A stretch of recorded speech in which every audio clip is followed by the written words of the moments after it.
Hello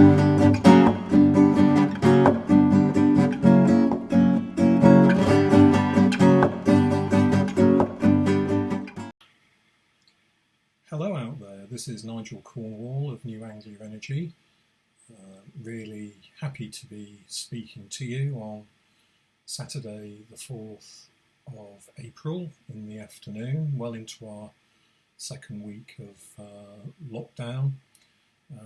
And I'm going to talk to you today about a subject that I've considered very important within the sector for many years, that of governance and how we make rules and change processes, and how that's been impacted by net zero.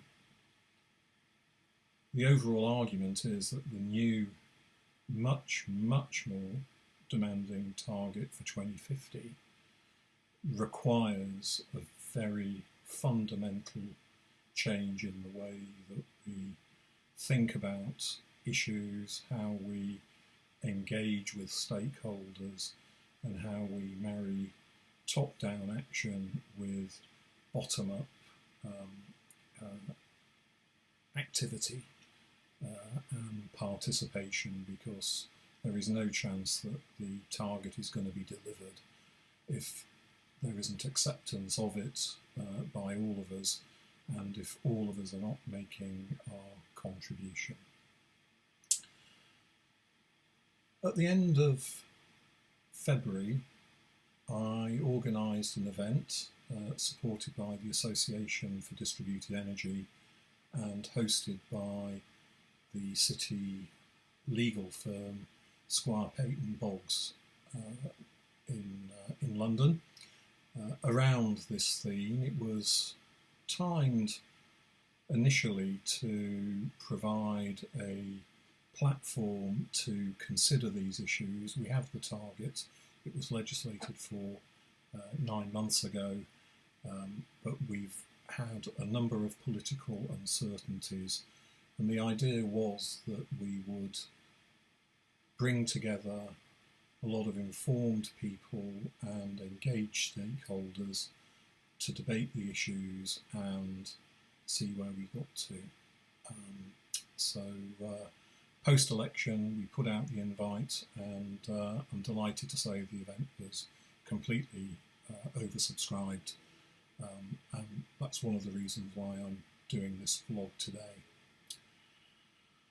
So what's net zero governance all about? Well, it's something which requires attention on a number of levels.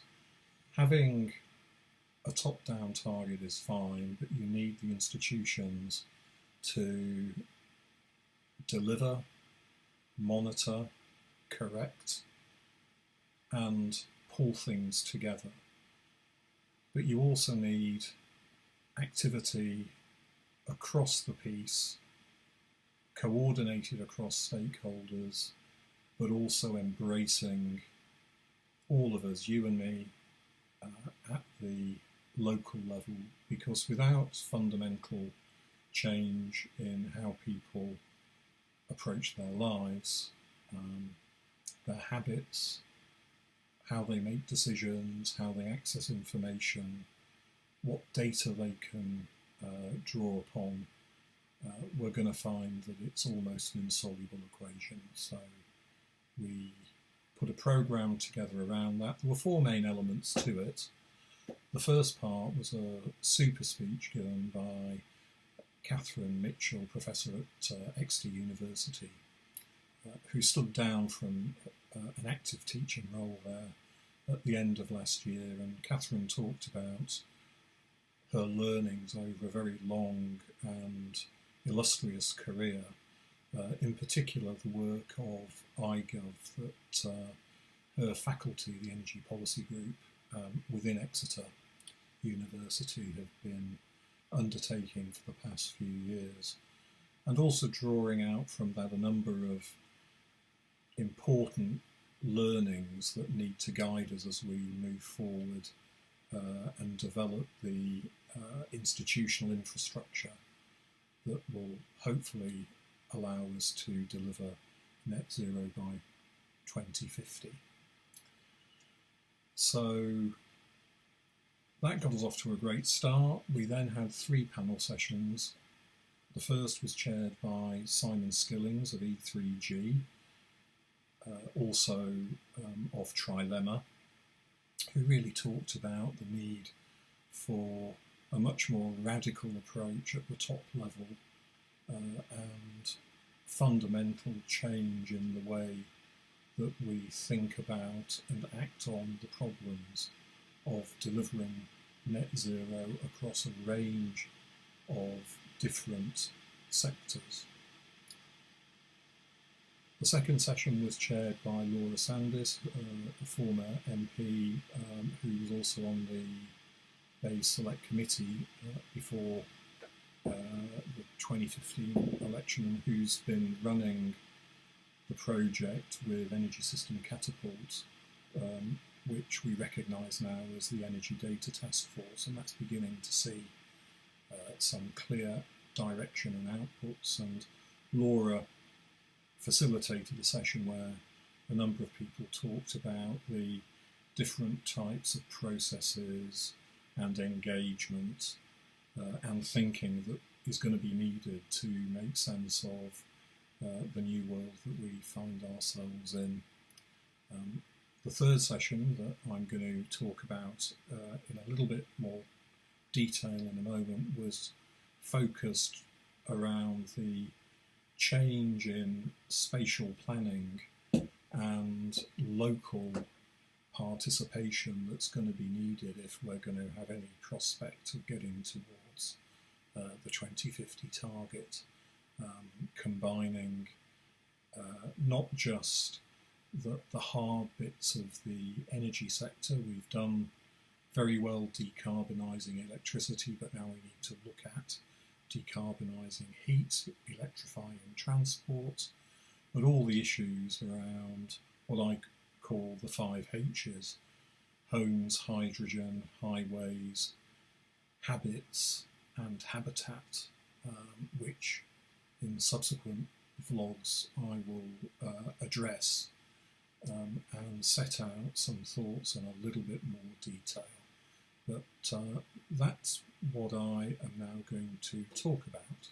So what does need to change, looking from the bottom up? Well, before I make some comments on that, I just want to make a very simple point. And that is that since the Clean Growth Strategy was adopted in the autumn of 2017, there has been a real push by BEIS to empower local planning organisations to embrace the challenges, particularly the grand challenges that were set out in the Clean Growth Strategy and the Industrial Strategy. But it's all been a little bit disjointed, in my opinion. First, during the winter of 2017-18, all the local enterprise partnerships were tasked with producing local energy strategies, which they did energetically, but also differently. There was a lack of overall planning guidance from government on coverage and what was expected. Some worked with other partnerships. Here in Norfolk, the New Anglia LEP collaborated with Hertfordshire and also Greater Peterborough and Cambridgeshire LEPs to produce a document. And since then, there's been a lot of work around local industrial strategies. Probably the standout development at a regional level has been the creation of the local energy hubs. Now, they are new organisations, again funded by BEIS, who've come together and are tasked with working with LEPs and other local stakeholders in mobilising resources and developing innovation and new pathways that will create local growth but also deliver net zero, low carbon as it was at the time. We're beginning to see draft strategies. I think they were supposed to be completed by the 31st of March. They're a very mixed set of documents, very strongly local but often competing. And within the 5 new local energy hubs, which sit across the different parts of the country, there have been different approaches to providing support, providing guidance, and each of the documents is very, very different. I'm not saying that's a problem, but a more coherent framework could have produced more coherent results. But the overriding point is that in the 2.5 years since the Clean Growth Strategy, there has been no lack of effort in trying to push regional development plans within the overarching framework of the 2 key policy documents set out by government. The second point I would make, however, is that for properly coordinated and owned plans, there needs to be much more engagement and collaboration between utilities and infrastructure providers. The local energy partnerships obviously have a key role, but if you take East Anglia, for example, we have UK Power Networks, which also distributes into 2 other large areas which don't quite fit with the energy hub geography. We have Anglian Water, who cover the north of the area, but areas also to the west.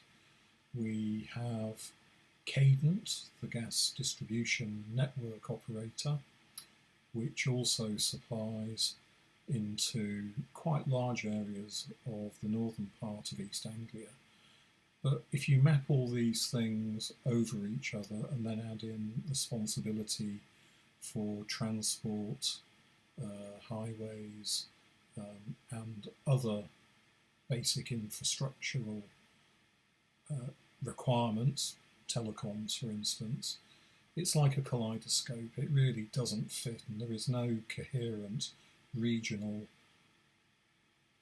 forum within which these things can be debated, conflicting objectives discussed, and agreed actions finessed in a way that supports the overall regional objective, and that clearly isn't good enough.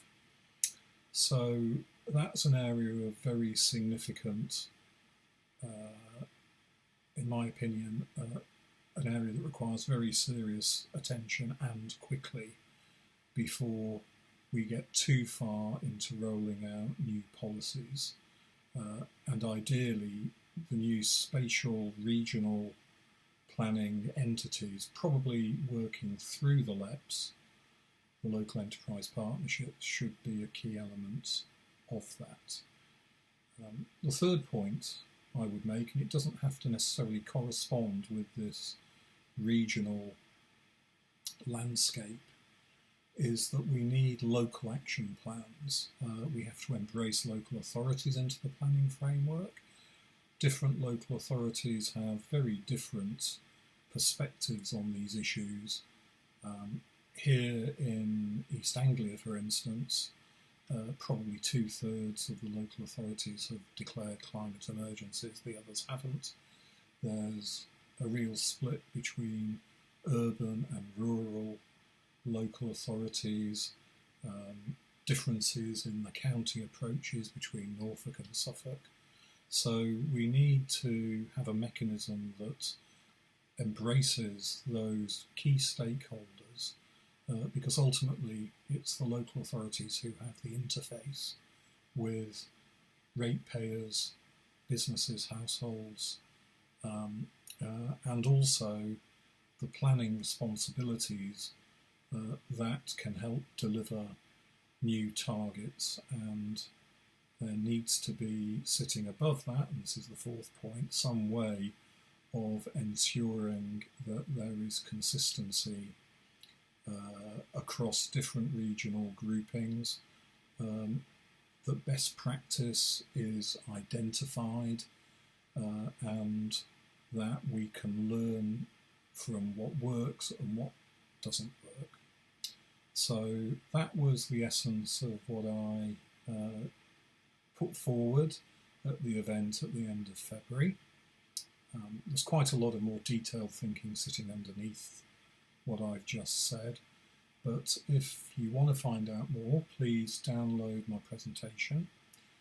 It's at www.newangliaenergy.co.uk, and also follow me on Twitter at New Anglia Energy.